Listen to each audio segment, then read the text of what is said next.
क्या भारत में freedom of speech को दबाया जा रहा है? क्या सरकार पिछले दरवाजे से सोशल मीडिया को सेंसरशिप के दायरे में लाने का प्रयास कर रही है?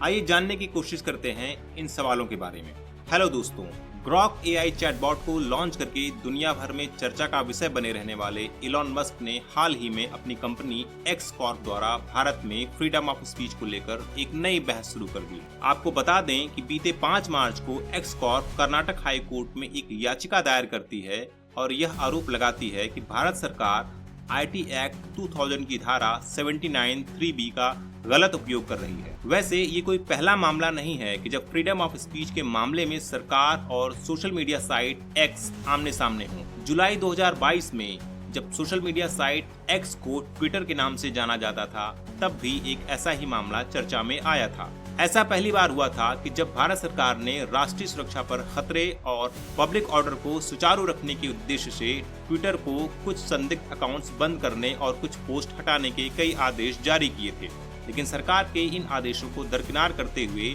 ट्विटर ने कर्नाटक हाई कोर्ट का रुख किया और सरकार के आदेशों को कोर्ट में चुनौती दी। हालांकि कर्नाटक हाई कोर्ट ने दोनों पक्षों को सुना और ये पाया कि कई मुद्दों पर सरकार की दलीलें जायज हैं। सरकार को यह अधिकार है कि वह देश की सुरक्षा और शांति व्यवस्था को बनाए रखने के लिए ट्विटर को ऐसे आदेश जारी कर सकती है। इसके साथ ही कर्नाटक हाई कोर्ट ने ट्विटर के इस केस को रद्द करते हुए उस पर 50 लाख रुपए का जुर्माना भी लगाया। लेकिन इस बार जिस मामले को लेकर एक्स कॉर्प ने कर्नाटक हाई कोर्ट में गुहार लगाई है, वो दरअसल इन सोशल मीडिया साइट्स की जवाबदेही से जुड़ा हुआ है, जिसमें इन सोशल साइट्स को मिलने वाले सेफ हार्बर प्रोटेक्शन के प्रभावित होने की बात कही गई है। आईटी एक्ट 2000 की धारा 79(3)(b) के अंतर्गत यदि कोई इंटरमीडियरी अर्थात मध्यस्थ जैसे कि इंटरनेट पर अपनी सेवा प्रदान करने वाली कोई वेबसाइट को यदि सरकारी एजेंसियों द्वारा आधिकारिक रूप से सूचित किया जाता है कि उस वेबसाइट पर उपलब्ध कोई सूचना या सामग्री देश की एकता,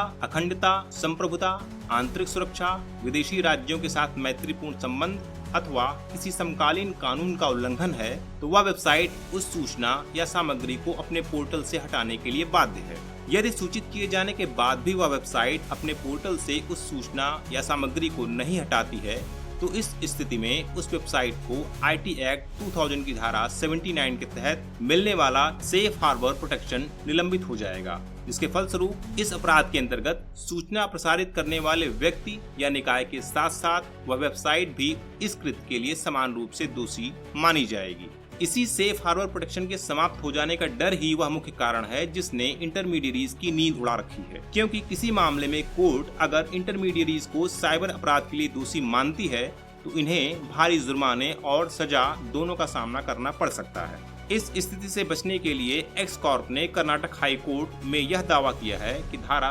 79(3)(b) दरअसल आईटी एक्ट 2000 की एक अन्य धारा 69(a) की शक्तियों का उल्लंघन करती है। दरअसल धारा 69(a) जहां एक ओर केंद्र एवं राज्य सरकारों को देश की एकता, अखंडता, सुरक्षा तथा आंतरिक मामलों के आधार पर देश के भीतर संचालित किसी भी वेबसाइट पर उपलब्ध सूचना या सामग्री को इंटरसेप्ट, मॉनिटर या डिक्रिप्ट करने के लिए निर्देश जारी करने की शक्ति प्रदान करती है, तो वहीं दूसरी ओर यह धारा अपने दुरुपयोग से बचने के लिए किसी सक्षम अधिकारी के अनुमोदन, लिखित स्पष्टीकरण तथा ऐसे किसी आदेश की स्वतंत्र समीक्षा के प्रावधानों को भी समाहित करती है। इसके साथ ही एक्स कॉर्प ये भी दावा करती है कि सरकार द्वारा धारा 79(3)(b) का ये अनुचित प्रयोग मनमाना है, जो कि एक तरह से सोशल मीडिया साइट्स को अघोषित रूप से सेंसर किए जाने की ओर इशारा करता है। अब देखना यह है कि इस मुद्दे पर कर्नाटक हाई कोर्ट क्या फैसला देता है। वैश्विक परिदृश्य में देखें तो दुनिया के कई देशों ने अपने कानून और व्यवस्था से जुड़े अधिकारियों को